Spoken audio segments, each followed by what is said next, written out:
मध्य प्रदेश की 5 बड़ी खबरें। मध्य प्रदेश में 17 साल बाद विधानसभा अध्यक्ष विंध्य से होगा। रीवा के देव तालाब से विधायक गिरीश गौतम ने रविवार को नामांकन दाखिल किया।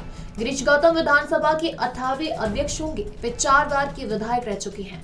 विधानसभा अध्यक्ष और उपाध्यक्ष का चुनाव सोमवार 22 फरवरी को बजट सत्र के पहले दिन होना है। हालांकि विधानसभा में विधायकों की संख्या के हिसाब से दोनों पद बीजेपी के खाते में ही जाएंगे। नामांकन के दौरान गौतम के साथ मुख्यमंत्री शिवराज सिंह चौहान, गृह मंत्री डॉक्टर नरोत्तम मिश्रा, चिकित्सा शिक्षा मंत्री विश्वास सारंग भी मौजूद रहे।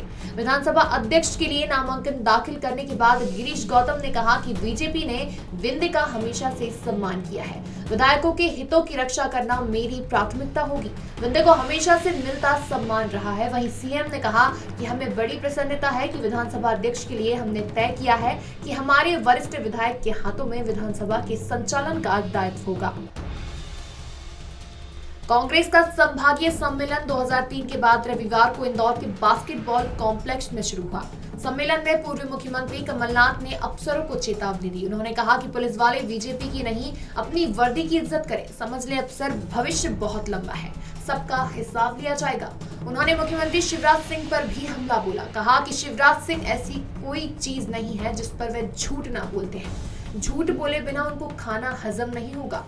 सम्मेलन में पूर्व मंत्री जीतू पटवारी, सज्जन सिंह वर्मा, बाला बच्चन, विजय लक्ष्मी साधु सहित बड़ी संख्या में कांग्रेस कार्यकर्ता मौजूद रहे। कार्यक्रम में कोरोना गाइडलाइन का पालन नहीं हुआ। ना तो कार्यकर्ताओं ने मास्क पहना और ना ही मंच पर नेताओं ने।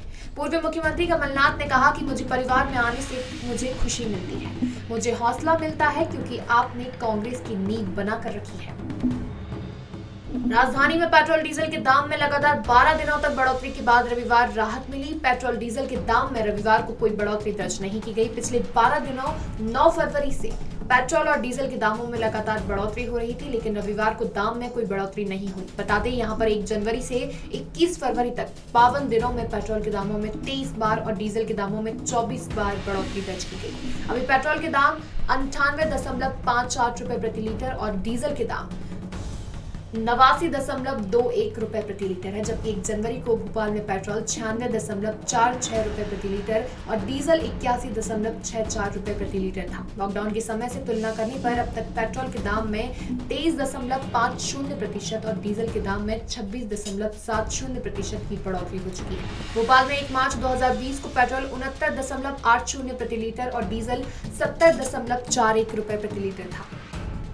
उज्जैन में करनी सेना ने महारैली निकाली, जिसमें प्रदेश भर के हजारों कार्यकर्ता शामिल हुए। प्रदेश में निकाय चुनाव से ठीक पहले जातिगत समीकरण में अपनी पहचान दिखाने की कोशिश की और हुंकार भरते हुए 9 सूत्रीय मांगों को सरकार के सामने रखा, जिसमें सबसे प्रमुख मांग आने वाले चुनाव में अनारक्षित सीट पर सामान्य वर्ग के व्यक्ति को ही प्रत्याशी बनाने की है। साथ ही राजपूत समाज की संपत्तियां जो सरकार के पास है उसे राजपूत समाज को सौंपे, जिससे वे छात्रावास एवं समाज के उपयोग में लेंगे। करनी सेना के प्रमुख लोकेन्द्र सिंह कालवी ने कहा कि हमेशा राजपूतों को कम आंका गया है, चाहे आरक्षण हो, जातिवाद हो। अगर राजपूत जाग गया तो भूकंप आ जाएगा, ये बात अच्छे से समझ ले।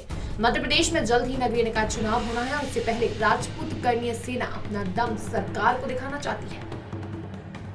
खजराना क्षेत्र में स्थित हिना कॉलोनी में भूमाफिया दीपक मद्दा पर एफआईआर के बाद उसके कब्जे पर जेसीबी चलनी शुरू हो गई है। नगर निगम की टीम ने रविवार सुबह जमीन कब्जा करके बनाई गई उसकी 9 फीट ऊंची बाउंड्री वॉल को तोड़ दिया। हाल ही में पुष्प विहार, अयोध्यापुरी के एक साथ ही खजराना क्षेत्र की हिना पैलेस कॉलोनी के जमीन घोटाले का भांडाफोड़ प्रशासन ने किया था। इसके बाद कलेक्टर मनीष सिंह भूमाफिया दीपक मद्दा के खिलाफ राष्ट्रीय सुरक्षा अधिनियम के अंतर्गत निरुद्ध करने के आदेश भी दिए थे। तोड़फोड़ की कार्रवाई कलेक्टर के आदेश के बाद शुरू की गई। इंदौर नगर निगम की टीम उपायुक्त लता अग्रवाल के नेतृत्व में टीम हिना पैलेस कॉलोनी पहुंची। टीम ने देखा कि जमीन कब्जा करके भूमाफिया दीपक ने बाउंड्री वॉल बना लिया है। इस कब्जे को हटाने के लिए इस बाउंड्री वॉल को तोड़ने की कार्रवाई शुरू की गई।